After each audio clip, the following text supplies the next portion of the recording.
Shrimad home remedies में आपका स्वागत है। और हम आपको बताएंगे कि गरुड़ और नावों की उत्पत्ति कैसे हुई और गरुड़ विष्णु भगवान के वाहन कैसे बन गए। आज हम आपको एक पौराणिक कथा बता रहे हैं जिसका वर्णन महाभारत के आदि पर्व में मिलता है।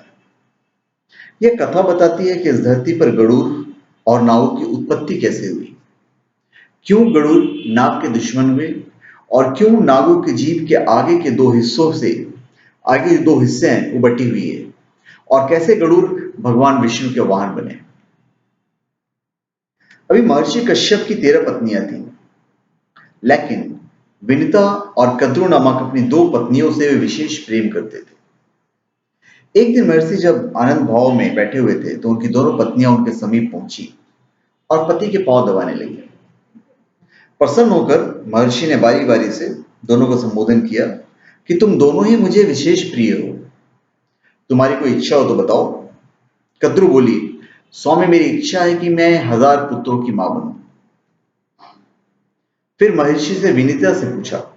विनीता ने कहा, मैं भी मां बनना चाहती हूं स्वामी, किंतु 1000 पुत्रों की नहीं बल्कि सिर्फ एक ही पुत्र का। लेकिन मेरा पुत्र इतना बलवान हो कि कद्रु के 1000 पुत्र भी उसकी बराबरी न कर सके। महर्षि बोले, शीघ्र ही मैं एक यज्ञ करने वाला हूं, यह वो प्रांत तुम दोनों की मां बनने की इच्छाएं अवश्य पूरी होगी। महर्षि कश्यप ने यज्ञ किया। देवता और ऋषि मुनियों ने सहर्ष यज्ञ में हिस्सा लिया। यज्ञ संपूर्ण करके महर्षि कश्यप पुनः तपस्या करने चले गए। कुछ माह पश्चात विनीता ने 2 तथा कद्रु ने 1000 अंडे दिए। कुछ काल के पश्चात कद्रु ने अपने अंडे फोड़े तो उसमें से काले नागों के बच्चे निकले। कद्रु ने खुशी से चकते हुए विनीता को पुकारा, विनीता देखो मेरे अंडों से कितने प्यारे बच्चे बाहर निकले। विनीता बोली, सचमुच बहुत खूबसूरत है कद्रु, बधाई हो। अब मैं भी अपने दोनों अंडों को फोड़कर देखती हूँ। यह कहकर विनीता अपने दोनों अंडों के पास गई। उसने एक अंडा फोड़ दिया, लेकिन अंडे के अंदर से एक बच्चे का आधा बना शरीर देखकर वह सहम गई। बोली, हे भगवान, जल्दबाजी में मैंने ये क्या कर डाला, ये बच्चा तो अभी अपूर्ण है। तभी फूटे हुए अंडे के अंदर से बालक बोल पड़ा, जल्दबाजी में अंडा फोड़कर तुमने बहुत बड़ा अपराध कर डाला है, फलस्वरूप तुम्हें कुछ समय तक दास्ता करनी होगी। विनीता बोली, अपराध तो मुझसे हो ही गया है, लेकिन इसका निराकरण कैसे होगा पुत्र। अपूर्ण बालक बोला, दूसरे अंडे को फोड़ने में जल्दबाजी मत करना, यदि तुमने ऐसा किया तो जीवन भर दास्ता से मुक्त नहीं हो पाओगी, क्योंकि उसी अंडे से पैदा होने वाला पुत्र तुम्हें दास्ता से मुक्ति दिलाएगा। इतना कहकर अंडे से उत्पन्न अपूर्ण बालक आकाश में उड़ गया और विनीता दूसरे अंडे के पकने तक इंतजार करने लगी। समय पाकर अंडा फूटा और उसमें से एक महान तेजस्वी बालक उत्पन्न हुआ, जिसका नाम गरुड़ रखा गया। गरुड़ दिन प्रतिदिन बड़ा होने लगा और कद्रु के 1000 पुत्रों पर भारी पड़ने लगा।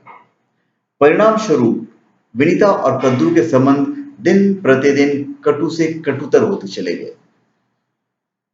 फिर एक दिन जब विनीता और कद्रु भ्रमण कर रही थी तो कद्रु ने सागर के किनारे खड़े सफेद घोड़े को देखकर विनीता से कहा, बता सकती हो विनीता, दूर खड़ा वो घोड़ा किस रंग का है।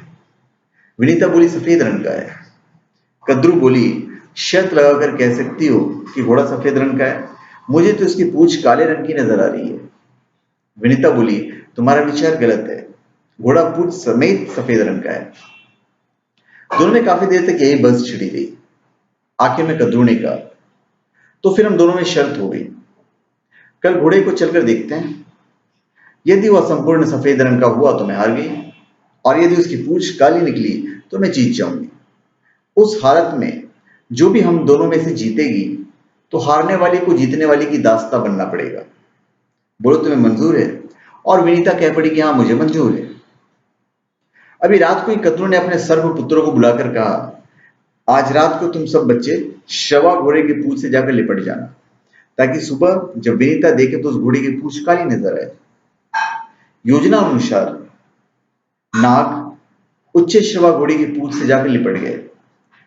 परिणाम स्वरूप सुबह जब कद्रु ने विनीता को घोड़े की पूंछ काले रंग की दिखाई दी तो हैरान रखकर बोली, ऐसा कैसे हो गया, कल तो इसकी पूंछ बिल्कुल सफेद थी।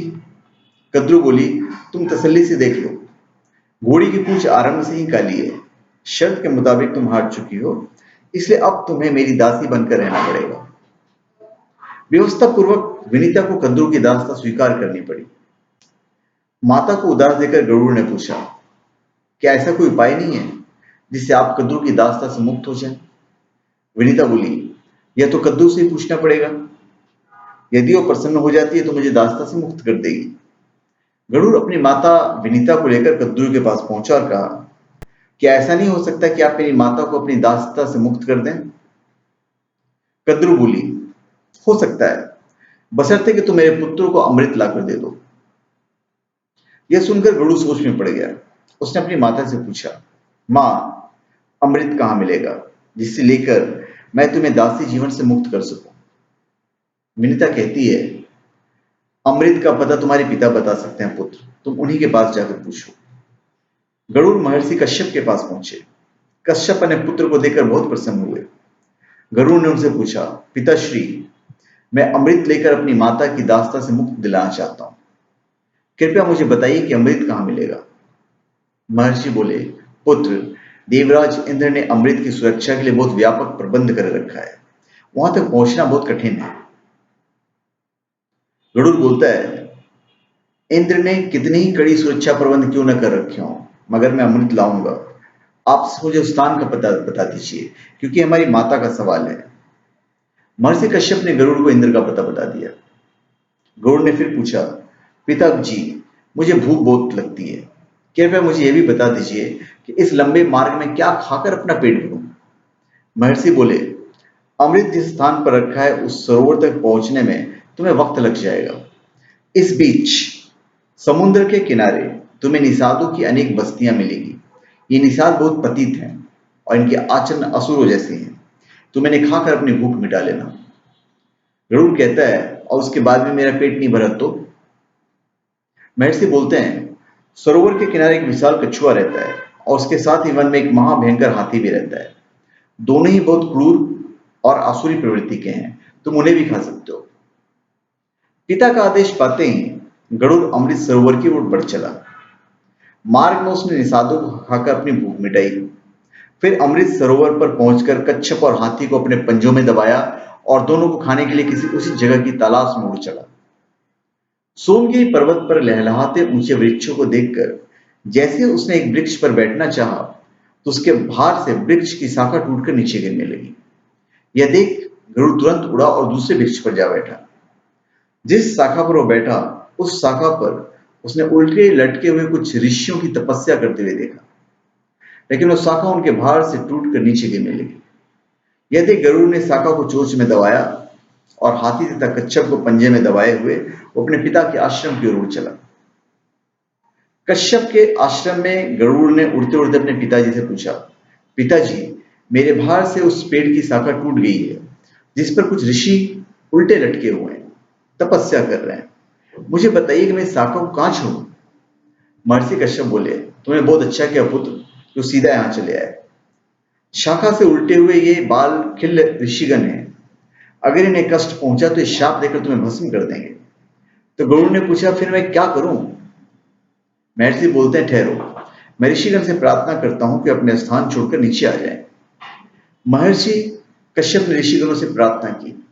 बालखिल ऋषियों ने कश्यप की प्रार्थना स्वीकार कर शाखा छोड़ दी और वे हिमालय में तपस्या करने चले गए।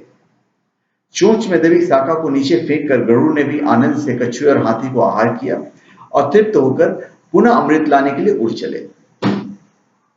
अमृत गरुड़ सरोवर के पास पहुंचा तो अमृत का रक्षा करते हुए महाकाय देवों और अमृत कलश के चारों ओर घूमते हुए चक्र को देखकर वह हैरान रह गया। उसने सोचा कि देव और चक्र देवराज इंद्र ने अमृत कलश की सुरक्षा के लिए लगाया हुआ है। चक्र में फंसकर मेरे पंख कट सकते हैं, इसलिए मैं अत्यंत छोटा रूप धारण कर इसके मध्य में प्रवेश करूंगा।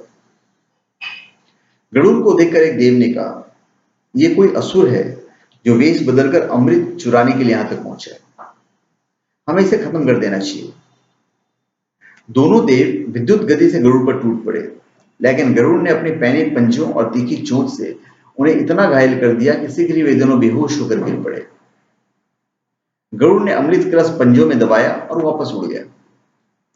होश में आते ही दोनों रक्षक देव घबराए हुए इंद्र के पास पहुंचे और गरुड़ द्वारा अमृत कलश से उड़ने की घटना बता दी। यह सुनकर इंद्र चकित हो गए कि ऐसा कैसे हो गया। सरोवर में रहने वाले विशाल कच्छप और तट पर रहने वाले महाकाय हाथी का क्या हुआ। तो उन दोनों को भी उस विशाल गरुड़ ने अपना भोजन बना लिया, उन लोगों ने कहा। यह सुनकर इंद्र अपनी देवसाया की एक टुकड़ी के साथ वज्र उठाए इंद्रपुरी से निकले और गरुड़ की खोज में बढ़ चले। आकाश मार्ग में उड़ते हुए शीघ्र उन्होंने गरुड़ को देख लिया और अपना वज्र चला दिया। इंद्र के वज्र का गरुड़ पर कोई असर ही नहीं हुआ। उसके डैनों से सिर्फ एक पंख वज्र से टकराकर नीचे आ गिरा। देव गरुड़ पर टूट पड़े, लेकिन कुछ ही समय में गरुड़ ने उन्हें अपनी पैनी चोंच से मारकर अधमरा कर दिया। यह देख इंद्र सोचने लगा, यह तो महान पराक्रमी है, मेरे वज्र का इस पर असर ही नहीं हुआ, जबकि मेरे वज्र के प्रहार से पहाड़ तक टूटकर चूर्ण हो जाते हैं।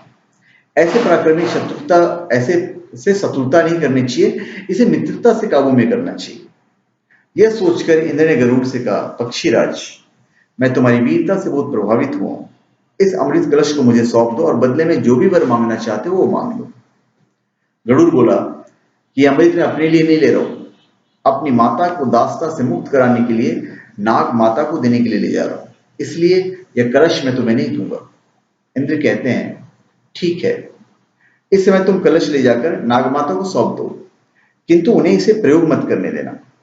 उचित मौका देकर मैं वहां से कलश गायब कर दूंगा। गरुड़ बोला, अगर मैं तुम्हारी बातों को मान लूं तो मुझे बदले में क्या मिलेगा। इंद्र कहते हैं, तुम्हारा मनपसंद भरपेट भोजन, तब मैं तुम्हें इन्हीं नागों को खाने की इजाजत दे दूंगा। गरुड़ बोला, यही तो मैं चाहता हूं, नाग मेरे स्वादिष्ट भोजन है, किंतु एक ही पिता की संतान होने के कारण मैं उन्हें खाते हुए हिचकता हूं। अब मेरी हिचक दूर हो गई, अब मैं आपकी कथा अनुसार ही कार्य करूंगा।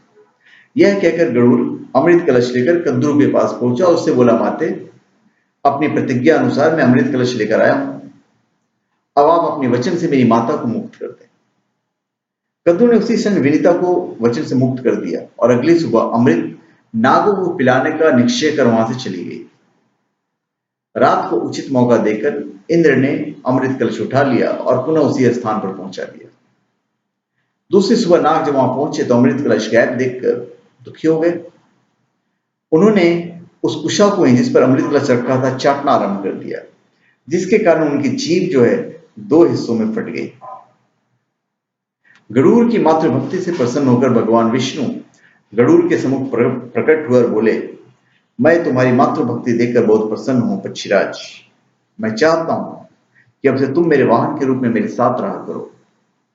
गरुड़ बोला, मैं बहुत भाग्यशाली हूं प्रभु, जो स्वयं आपने मुझे अपना वाहन स्वीकार किया है। आज से मैं हर क्षण आपकी सेवा में रहूंगा और आपको छोड़कर कहीं नहीं जाऊंगा। इस तरह उस दिन से पक्षीराज गरुड़ भगवान विष्णु के वाहन के रूप में प्रयुक्त होने लगे। गरुड़ के भगवान विष्णु की सेवा में आते ही देवता भय मुक्त हो गए और चूंकि नागों के छल के कारण गरुड़ की मां विनीता को दासता स्वीकार करनी पड़ी, इसलिए नाग और गरुड़ एक दूसरे के दुश्मन हो गए।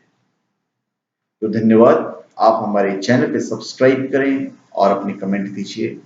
अगर आपको हमारा वीडियो अच्छा लगा तो आप इसे शेयर कर दीजिएगा, ताकि हमसे जो ज्ञान आपको मिला है वो आप अन्य लोगों तक पहुंचाएं। अगर आपको वीडियो अच्छी लगी तो आप इसे लाइक कर दीजिएगा, और अगर अच्छी नहीं लगी तो आपको डिसलाइक करने का पूरा अधिकार है। और अगर आपको कोई नई चीज चाहिए तो आप कमेंट बॉक्स में लिख सकते हैं, और अगर मुझे उस चीज का ज्ञान हुआ तो मैं यथासंभव कोशिश करूंगा कि मैं वो ज्ञान आप तक पहुंचा सकूं अपने वीडियो के माध्यम से। तो धन्यवाद, आप हमारे चैनल पर सब्सक्राइब करें और अपने कमेंट दीजिए। धन्यवाद।